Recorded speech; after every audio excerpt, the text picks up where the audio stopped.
Hello everyone and welcome back to another episode of Toy Tirade. Today, you have no idea what I'm holding down here because you can't see it. Because I didn't put the camera low enough for you to see it. Yeah. So here it is. It's a Thrustmaster. Let me get the exact name here. Thrustmaster for a 458 Italia racing wheel for Xbox 360 and the PC because you can't use it on PC. And no, it's not PlayStation. It's not for PlayStation 3 because Thrustmaster. So here's the wheel. I was gonna have it up here, but then oh wow, I guess you can see my face. So whatever. We have Thrustmaster on the top right here. They made it, and as you can probably guess, this is a really, really old wheel. I mean, Xbox 360, right on the box. Oh, and before I forget, here are the pedals. Now you really won't be able to see my face, but here you go. Here's the wheel. And you know what? I want to talk about the pedals first. So, the pedals, hold on, I just gotta fix the cord here. I don't really put it in the way that the pedals say it should, so. That. So, how are the pedals? They're good, but normally when you get the box, the brake pedal, which is this one I'm trying to compress, the pedal itself is upside down, and so for realism, and frankly because I prefer it to be the way you see it there, I put it the way that it is, upside up. I really can't see my face again. Wow. I wonder if I should have bothered with face cam in the first place. So, the pedals are hard, but that's good because it gives them a lot of feel. The throttle and the brake feel mostly the same, although they won't because, well, they wouldn't if you got it originally because the pedals are the other way around. Now, of course, they're screwed into the, let's say, pedal holder. So you can get a screwdriver, it's a Phillips head. You get that and then you screw it out, take the pedal out, and flip it around, or flip it the other way around, and done. You have the pedals however you like them. And they say on the box you should wear some shoes or even slippers if you really want to, simply because if you do that, you won't hurt your feet, because they say you can hurt your feet. Now, I have hurt my feet before, but that's because my foot slipped, because I wasn't wearing anything. So other than that, I haven't been able to hurt my feet other than foot slippage, but if that's what they mean, then you should wear slippers or shoes. The other thing is, once I tried it with slippers, now, originally I got confused, and um, I kind of thought it would feel weird because I never really used pedals or slippers with pedals before. But once you do, you don't slip as much, and you can actually get a lot more feel to the pedals. My feet aren't small, but it's also kind of hard because I'm on carpet on the floor, so the pedals do kind of slip around, and that's annoying because then the pedals are all askew with how you're actually facing. So if it's like this, the pedals they might be like this, so you're pressing that and that, and it's all weird. So you could get a sticky substance or a sticky pad to put under the pedals to try and help with the grip. But yeah, once you use slippers or shoes or whatever, you can get a lot more leverage on the pedal, meaning you don't have to take your foot actually off. You don't have to take your heel off. However, you can't heel into it. I mean, well, I guess you could heel into it if you wanted to, but the pedals kind of seem to be good for heel and toeing, but they're also kind of far away. So, I'm trying to get the pedals right now.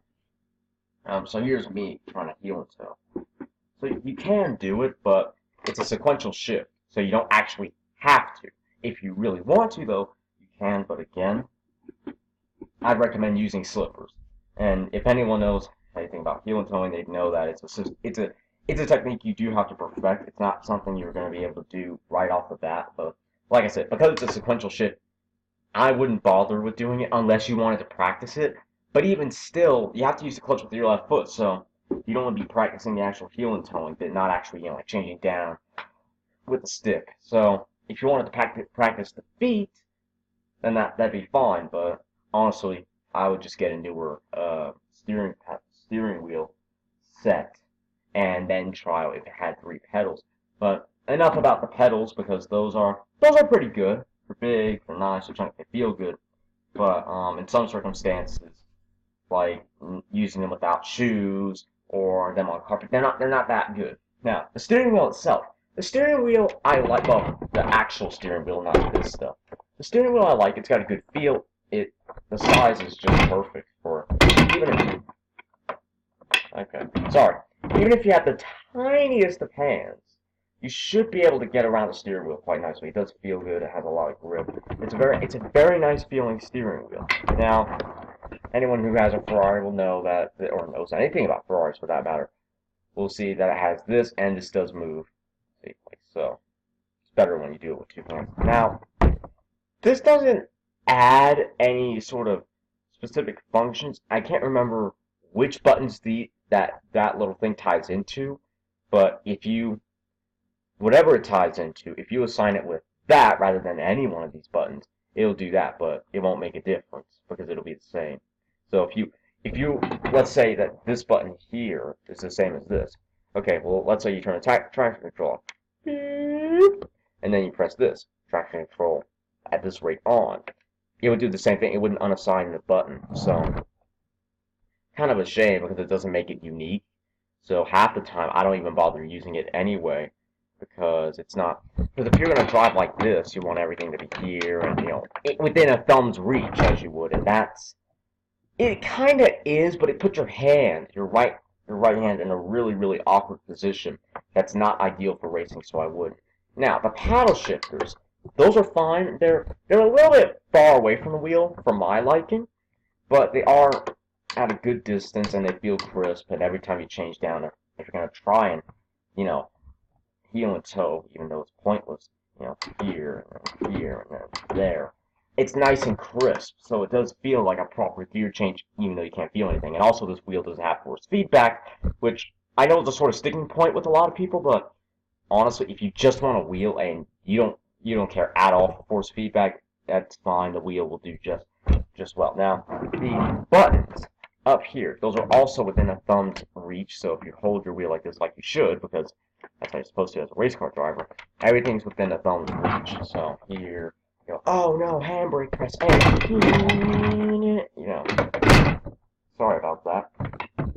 Yeah, so it's within a thumb's reach, making it very, very practical and very easy. And there's also a little sort of indent right in there for your thumb to go. So it really just feels nice to hold because there's proper areas where your thumb is supposed to go, making it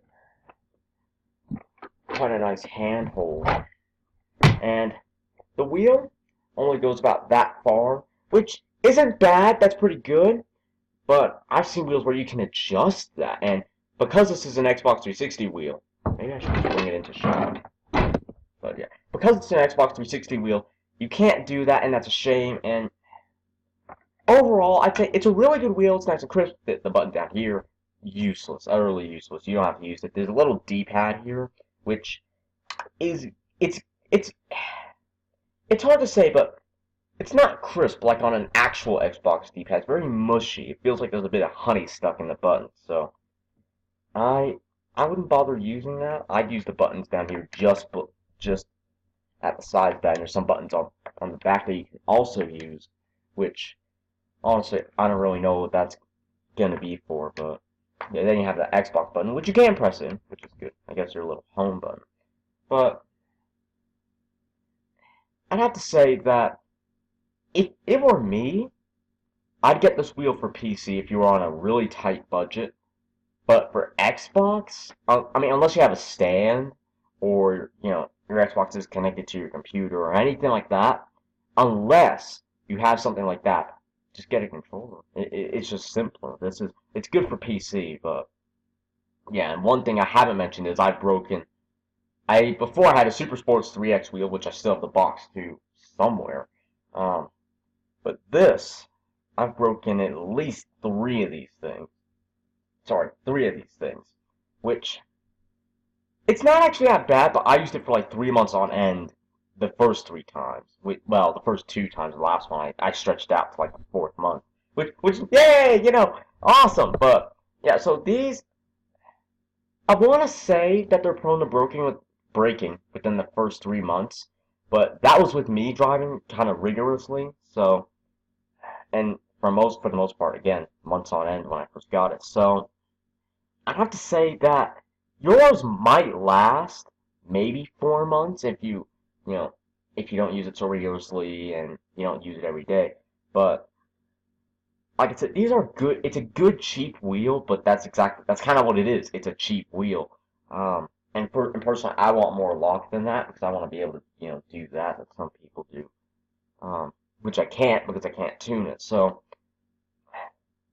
it's a good wheel, and if you really want a wheel, then go for it. But honestly, I have to say, either wait and get an Xbox One and then get a wheel because you'll be able to tune it, whatever, and it'll be funner, or get a wheel that is compatible with an Xbox One, but that you'll only use for PC. That does have more than like 180 degrees of lock. In fact, it should say somewhere on the box the amount of lock it has, and or the instructions as well.